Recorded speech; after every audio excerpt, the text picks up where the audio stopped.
بسم اللہ الرحمن الرحیم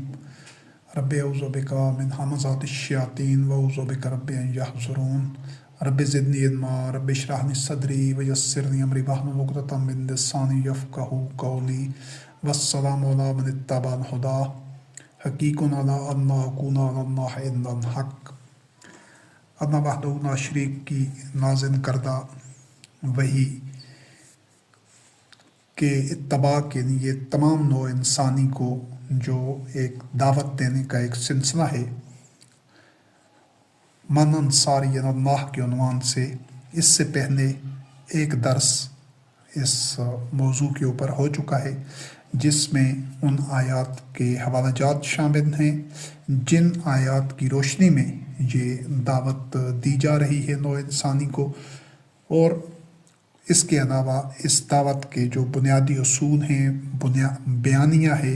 اس کو اس پہلے حصے میں بیان کیا گیا ہے۔ تو آگے اس دعوت کے متعدد گوشے، متعدد حصے اور متعدد پہلو ہیں، اس حوالے سے ایک ایک کر کے انشاءاللہ آگے بڑھتے جائیں گے۔ تو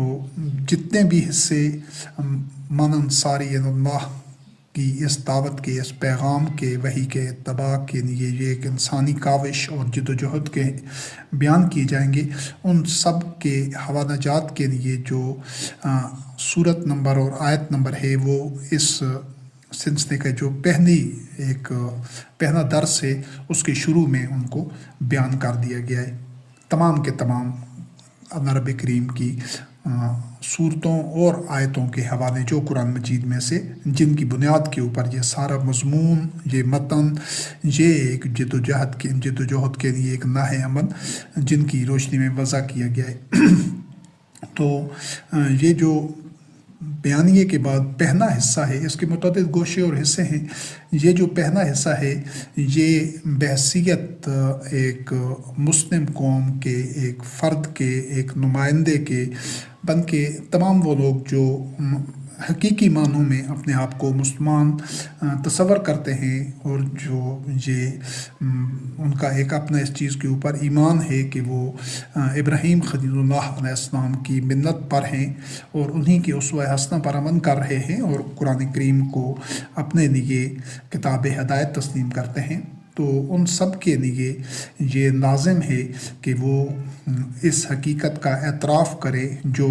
ابھی بیان کی جا رہی ہے۔ یعنی یہ عمومی اور مجموعی طور پر مسلم جو ملت ہے اس کی ترجمانی کرتے ہوئے یہ حصہ ایک اس کو ترتیب دیا گیا ہے۔ تو سب سے پہلے ہم بحیثیت مسلمان ان تمام انسانوں سے، تمام مذاہب اور اقوام سے تہ دل سے معافی کے طلبگار ہیں۔ ہم نادم ہیں اور شرمندہ ہیں کہ محمد رحمت للعالمین علیہ السلام والذین آمنوا معہ رضی اللہ عنہم کی زندگیوں کے بعد، یعنی جو صدر اول کے مومنین تھے، جو نزول قرآن کے عہد کے مومنین تھے، ان کی زندگیوں کے بعد کی جانے والی ہر توسیع پسندانہ لشکر کشی یا دوسری اقوام کے اوپر جو جارحیت کی گئی، جو جون ارض یا توسیع مملکت کے لیے بزور شمشیر کی گئی، چاہے وہ دنیا کے کسی خطہ، کسی علاقہ میں تھی، جن لوگوں کی آزادی چھینی گئی، جن کا مال و متاع چھینا گیا، یا جن کی جان و آبرو کو اسلام کا نام استعمال کر کے نقصان پہنچایا گیا، حرث و نسل کو جو برباد کیا گیا، ہم ان تمام اقوام کے، تمام افراد کے جو موجودہ نسل ہے ان سے شرمندہ ہیں اور معافی کے طلبگار ہیں۔ کیوں کہ اسلام میں ایسا کوئی تصور نہیں ہے کہ جبراً بزور قوت دوسرے لوگوں کے علاقہ جات کے اوپر لشکر کشی کی جائے، ان کے جان و مال کو تاراج کیا جائے، ان کی عزت و آبرو کو، اور ان کو محکوم اور مجبور بنایا جائے۔ دین اسلام میں اس طرح کی کوئی گنجائش نہیں ہے۔ جن لوگوں نے محمد رسول اللہ علیہ السلام اور ان کے متبعین رضوان اللہ علیہم کے بعد کے عرصے میں کوئی ایسا اقدام کیا ہے، صدیاں گزر گئی ہیں، اس میں جو کچھ ہوتا رہا ہے، ہم اس بنیاد پر اصولی طور پر ان تمام لوگوں کے نواحقین سے اور ان کے جو ورثاء ہیں جو عصر حاضر میں زندہ ہیں، ہم ان تمام سے معافی کے طلبگار ہیں اصولی طور پر۔ کیوں کہ نام اسلام کا استعمال کیا گیا، اس کو جہاد اور فتوحات کا نام دیا گیا، حقیقت میں وہ جارحیت تھی، لشکر کشی تھی اور ناجائز استحصال تھا۔ وہ جون عرض کے لیے اور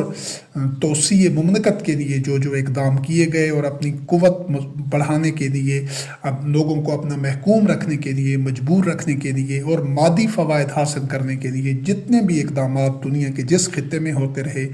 ہم ان تمام اقدامات پر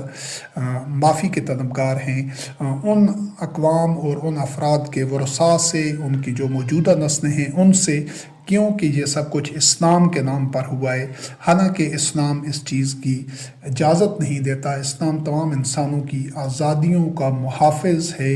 اور ان کے تحفظ کو یقینی بنانے کے لیے کہ سارے مومنین کو اہتمام کرنا چاہیے، اس کو یقینی بنانا چاہیے۔ اس کو ہم آگے چل کر قرآن کریم کی روشنی میں دیکھتے ہیں۔ اس ایک اقرار کے بعد، اصولی موقف کے بعد جو دوسری حقیقت ہے وہ یہ ہے کہ اس عداوت کے جو 1400 سالہ شجر خبیثہ کو جڑ سے اکھاڑنے کے لیے، کہ یعنی جو خاص طور پر جو ادیان ہیں، دین تو شروع سے اسلام ہی ہے، لیکن جو مختلف اقوام کی صورت میں بنی اسرائیل ہیں، یہود و نصارہ اور مسلمان ہیں، ان کے درمیان جو مذہبی پیشواؤں نے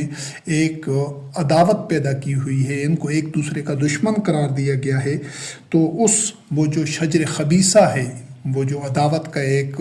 شجر ہے، ایک زہریلا درخت ہے آپس کی دشمنی کا، اس کو جڑ سے کاٹنے کے لیے اور اس کی جگہ شجر طیبہ لگانے کے لیے، اس کی آبیاری کرنے کا مکمل اور عملی پروگرام انشاءاللہ بإذن اللہ، بنصر اللہ، اللہ کی نصرت سے،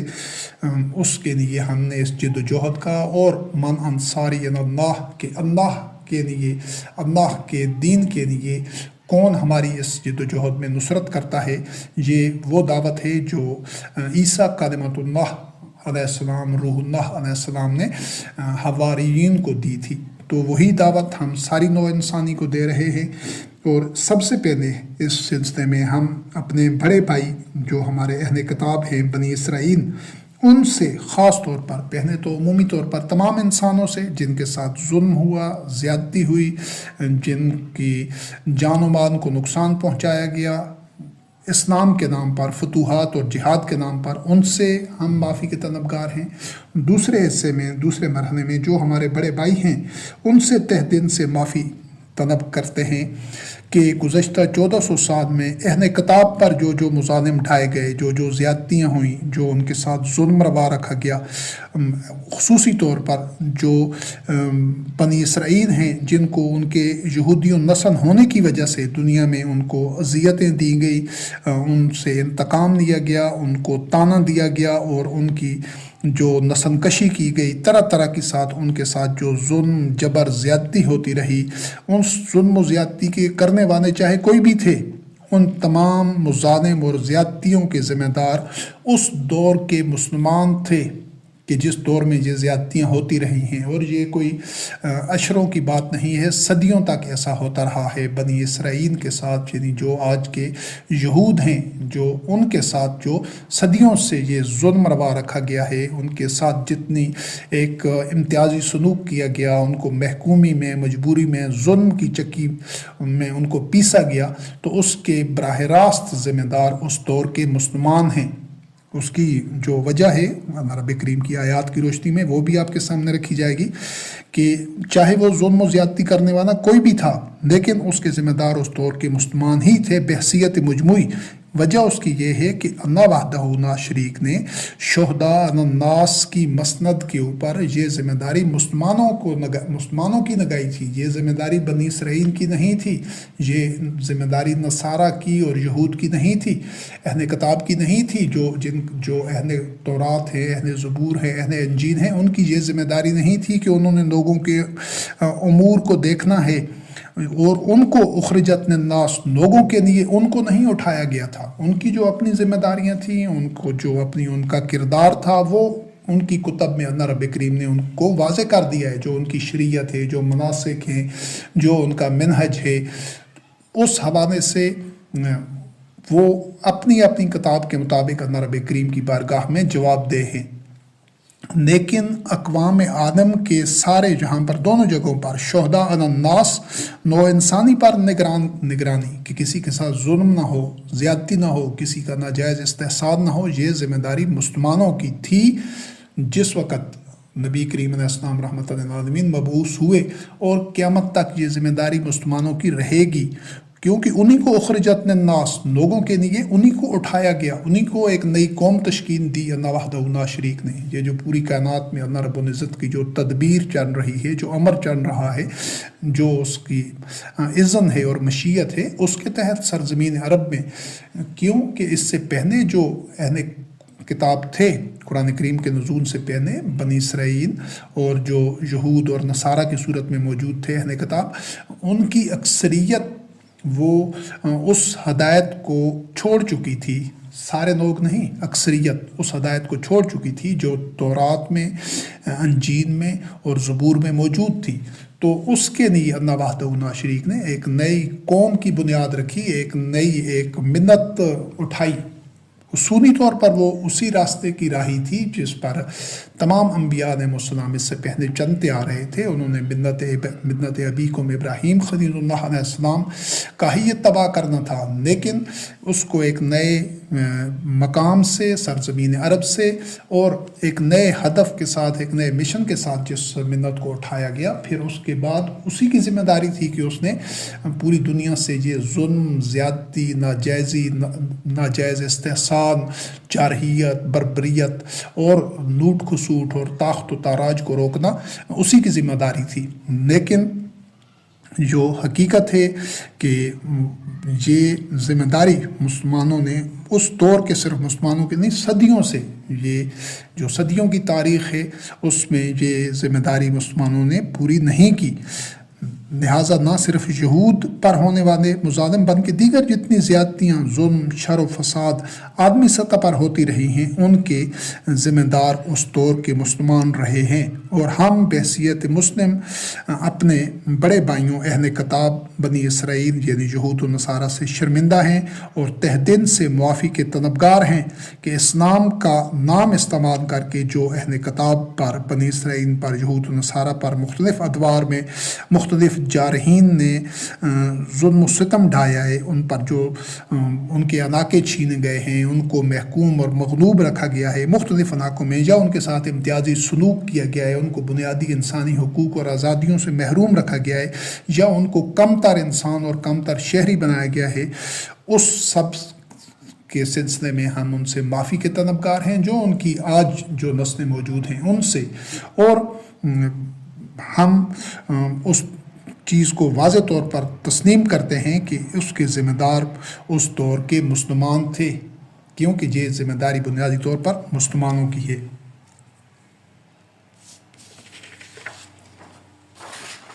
اس کے بعد بحیثیت امتاً وسطاً، جن مومنین کو اللہ رب کریم نے سرزمین عرب میں محمد رسول اللہ علیہ السلام خاتم النبیین کے عہد میں جن مومنین کو اللہ رب کریم نے امتاً وسطاً قرار دیا، شہداء علی الناس، اخرجت للناس، اس مسلم قوم کی تو بنیادی ذمہ داری ہی تولیت کعبہ کے ذریعے سے عالمی امن کا ضامن بنانا تھا. کعبہ کو، مسجد الحرام کو، بیت اللہ کو. یہ اس چیز کا تذکرہ یہاں ضروری ہے کہ جو بحیثیت مسلمان جو ہمارا ویژن ہے، جو رویا ہے، جو خواب ہے، جو ہر مسلمان کا ہونا چاہیے، جو ابراہیم خلیل اللہ علیہ السلام کی ملت کا اتباع کرنے والا ہے، اس سلسلے میں الگ سے ایک مکمل موضوع ہے اور اس کے کئی درس ہیں اس میں، اور تمام پہلوؤں سے اس چیز کو واضح کیا گیا ہے کہ وہ کیا ذمہ داری تھی جو مسلمانوں نے پوری کرنی تھی. اس کو سمجھنے کے لیے ایک پورا موضوع ہے اور اس کو سمجھنا انتہائی ضروری ہے. اس کی روشنی میں تب سمجھا